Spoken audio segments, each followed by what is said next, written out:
What does low-income life really look like in China? When you marvel at the dazzling prosperity of this city, it's the countless ordinary workers pouring their sweat into these streets who truly make it happen. They are the ones worth seeing. Are they still struggling to make ends meet, untouched by modern progress? Or do they share in the prosperity brought by these towering skyscrapers and fancy malls? I'm Ken, currently working and living in Shanghai. Today, I would like to take you on the ground through the richest city in the hope of getting a more real answer. no bias, no stereotypes, just a real daily life lens.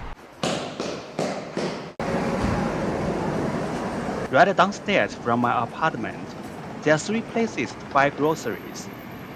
One, two, and three, which is easily the most popular here.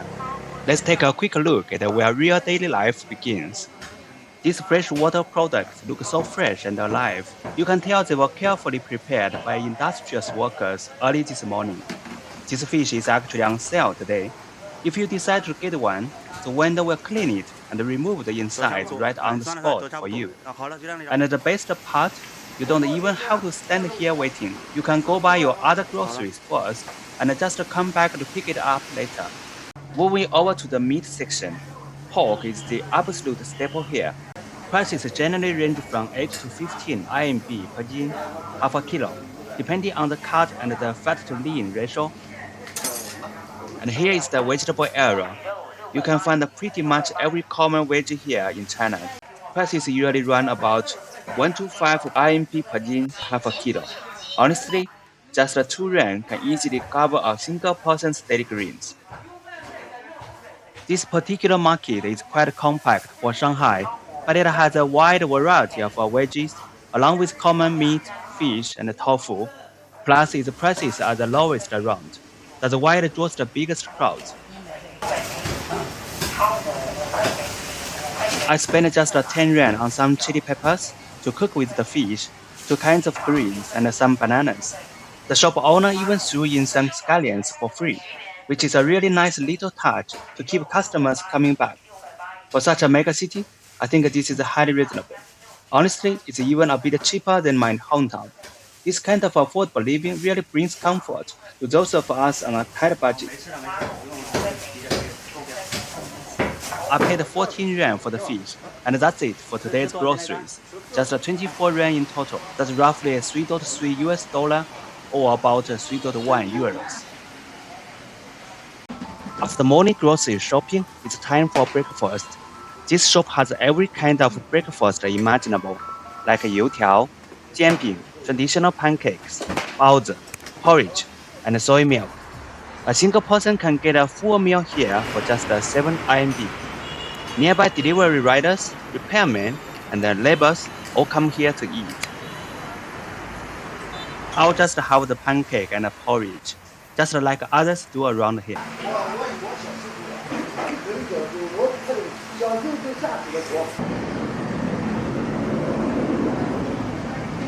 A day starts naturally. This delivery rider is going to work with his e-scooter. Delivery has become a top choice for low-income workers in China, especially after the pandemic left many unemployed. We can order takeout anywhere, anytime, and it's all thanks to this relentless effort of this massive group. As you can see, Shanghai is basically an e-bike city. For short commuters, this is everyone's first choice. You also see shared bikes everywhere. The best part, you can grab one easily and park almost anywhere. It's a super convenient perk of living here.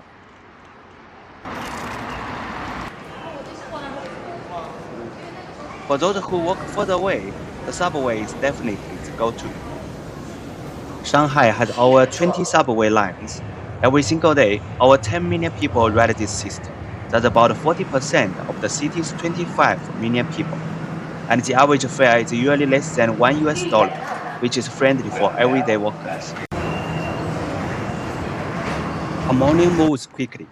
Taking a noon nap is completely normal here, even right at their workplaces.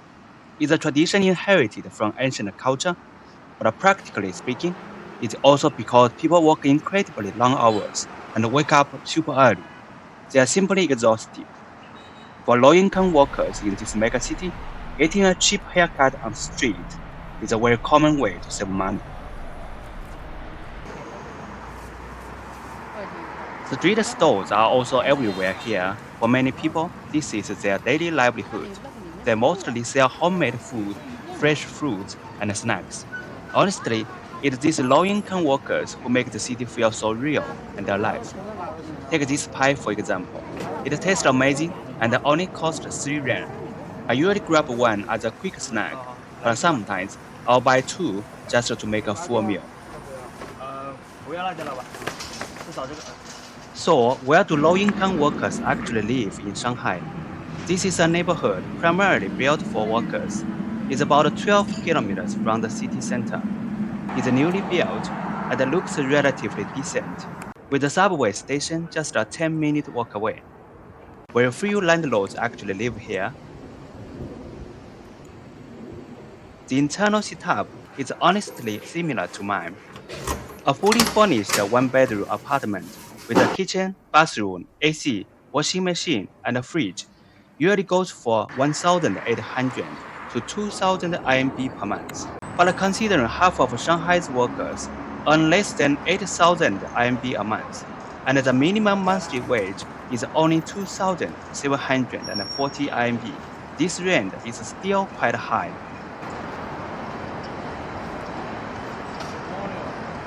So many low-income workers might commute from even further away or share an apartment with a few roommates just to save money. Overall though, Shanghai's living conditions are generally better than in other Chinese cities, even if they aren't near the downtown core. The central areas here are already fully developed, leaving almost no space for traditional housing. Unlike Guangzhou or Shenzhen, you will hardly see any urban villages left here.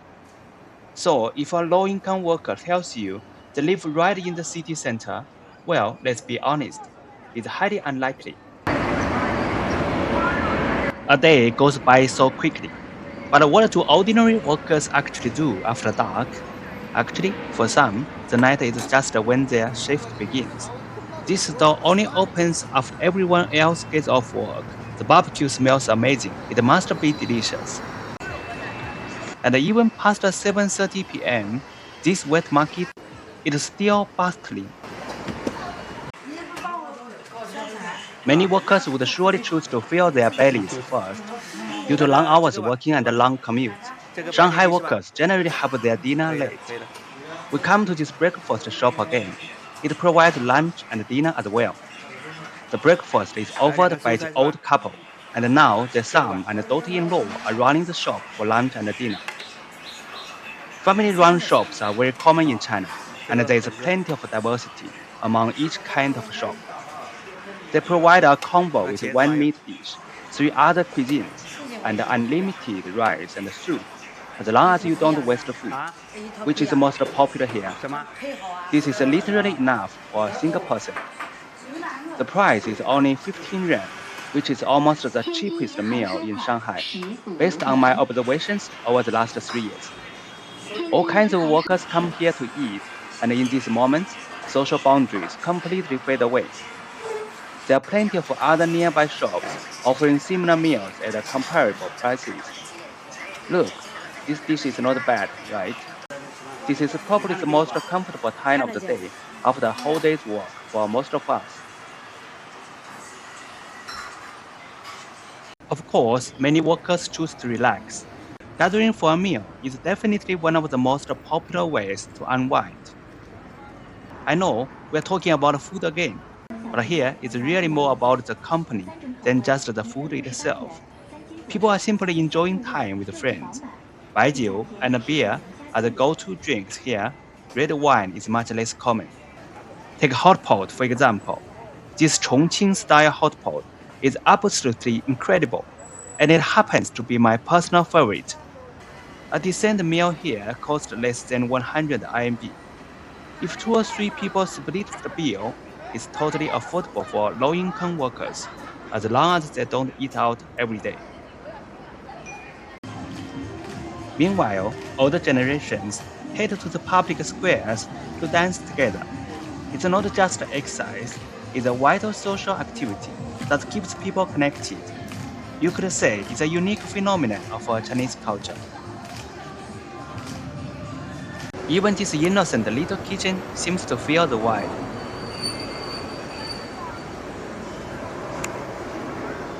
Hey, Getting a massage is also super popular.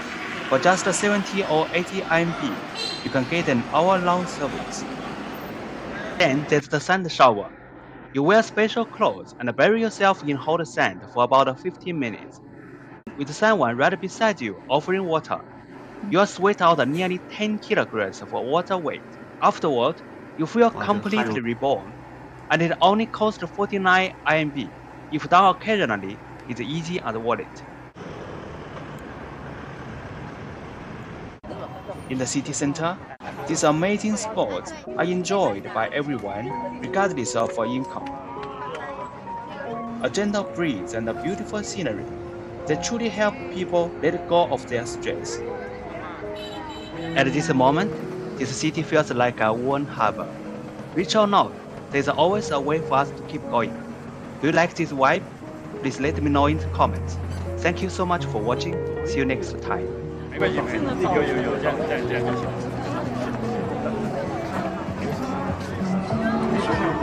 小